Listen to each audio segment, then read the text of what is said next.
Can I film this part and then walk you? It's not gonna take too long.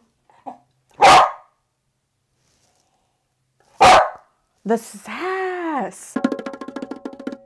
Hey everyone, it's Anna and I'm back with another vintage cookbook. This time I'm reviewing Magic, the most amazing shortcuts in cooking you ever heard of. This video is a collaboration with Recipe Archaeology. Y'all, I am so excited about this. Recipe Archaeology is two longtime best friends, Stephanie and Christine, and they cook recipes from the past, often from vintage cookbooks like I do, sometimes from handwritten recipes that have been in their families. They are just a hoot. They are hilarious. If you like the content I'm making, you will love the content that they are making and you have to go check out their channel. I first became familiar with Recipe Archaeology because I was looking around on YouTube for a recipe that I had made. I commented, I believe, on one of their spam videos. They actually came back and checked out my channel and we started commenting back and forth, and that is how we decided to collaborate, basically.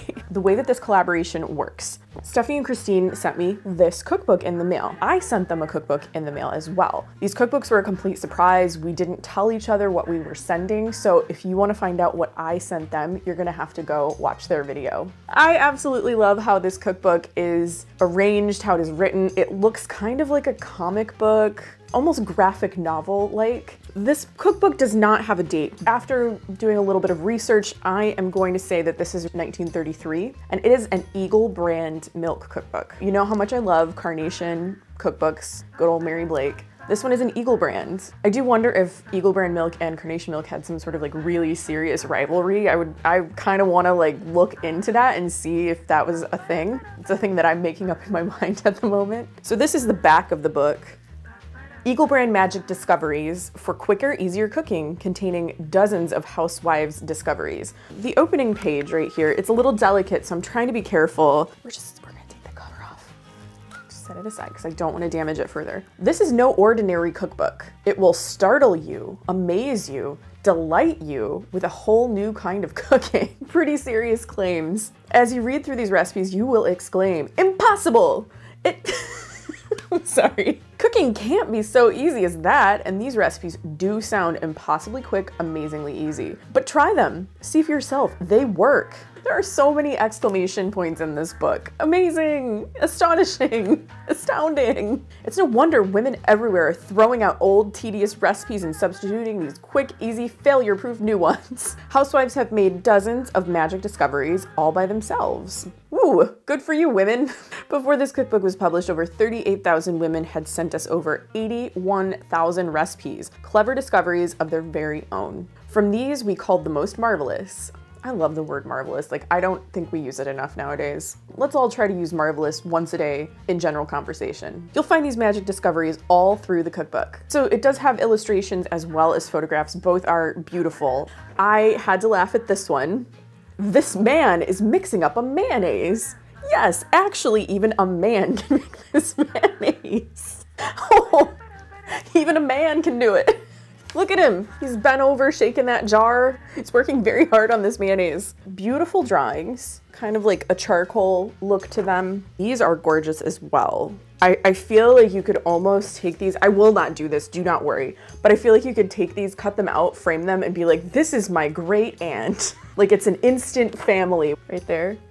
Like, gorgeous. These are some really beautiful photographs. So this paragraph really caught my eye because this is something that I have emphasized in some of my videos. Do not confuse it being sweetened condensed milk with evaporated milk, which is unsweetened and thin enough to pour through a small opening. I have said this multiple times. When a recipe calls for sweetened condensed milk, make absolutely sure that that's what you have and not evaporated milk, because there's a huge difference between them. I love how so many of the pages just have the word magic in like the biggest possible capitalized letters. Magic! Women everywhere are amazed when they see this magic the first time. In a few minutes, the most difficult salad dressing is made. So these ladies have gathered in their finery to make salad dressing. Salad dressing troubles, goodbye. Well, there's one thing crossed off my list. Applelicious. It's got vanilla wafers, large firm apples, sweetened condensed milk, and water. The vanilla wafers make up the crust. You don't even have to crush them. This is easy. So vanilla wafers on the bottom, a layer of peeled sliced apples, and then you repeat with the wafers and apples. You blend the milk with the water, pour it all over, cover and bake. Sounds really good. Almost like the apple brown Betty I made, just with a little bit different variation in like the liquid. Maybe the best headline in the entire book. These recipes take the cuss out of custards.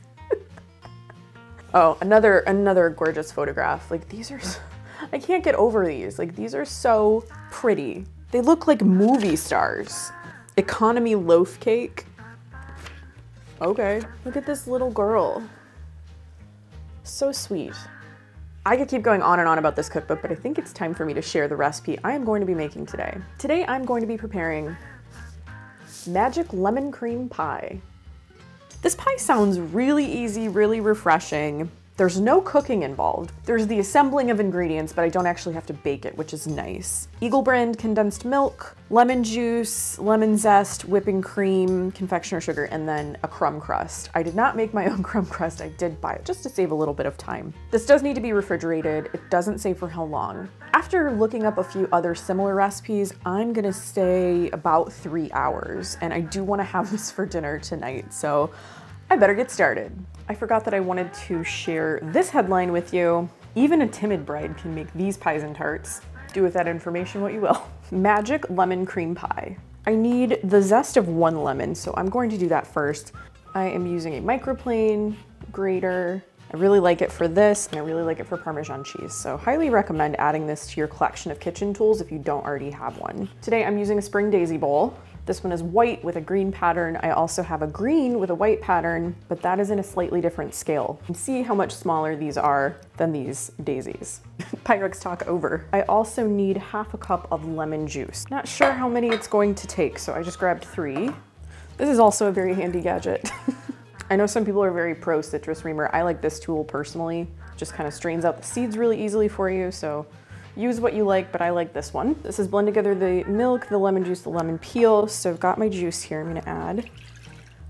I have 1 can of Borden Eagle Brand sweetened condensed milk. I specifically bought this brand for this recipe.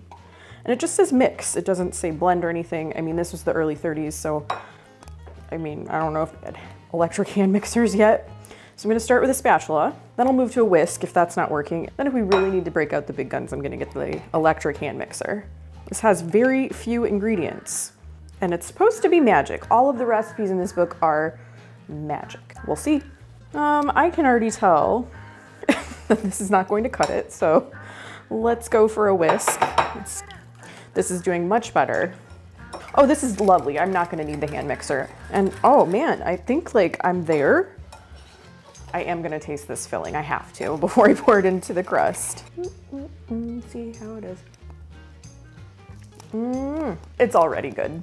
Pour this mixture into an 8-inch crumb crust. I didn't make my crumb crust. I bought one. That even cuts this recipe assembly time shorter. So highly recommend you use a pre-made crust if you're in a hurry with this pie. Look at how beautiful that is. Sweetened condensed milk, you really are magic. I think my crust is a little bit bigger. Oh, this is a 9-inch crust. I don't know if I can find an 8-inch crust that's pre-made, but we'll make do. I am topping this with whipped cream, so there will be another layer to this. I wonder what the recipe Archaeology ladies are going to choose from the cookbook. I sent them. If you're curious, you're gonna have to go check out their video, because I have no idea. We didn't tell each other what we were cooking beforehand. I have to make whipped cream. I decided to do this part off camera because you've seen me make whipped cream multiple times.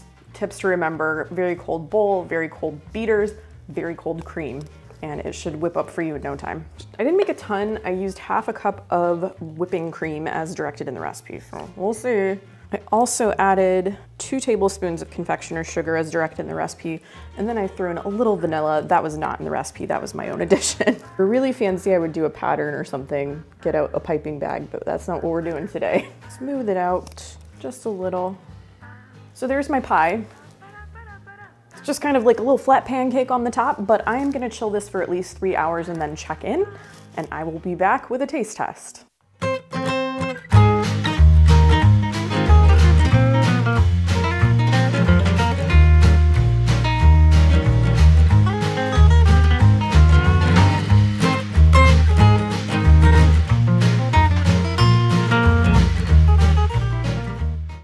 tried to cut a perfect piece of pie to make a good thumbnail photo. Didn't quite work. So I did already cut into this pie, but I have not yet tasted it. This is what it looks like 3 hours after I finished it and put it in the fridge. Put a little lemon slice on top just to indicate that this is indeed a lemon pie. It's pretty solid. I probably could have let it go another hour or so. Making this ahead and letting it chill overnight would probably be ideal. But now I'm gonna give it a taste. Ooh, that crumb crust is a little thick compared to the amount of filling. That is a very good pie.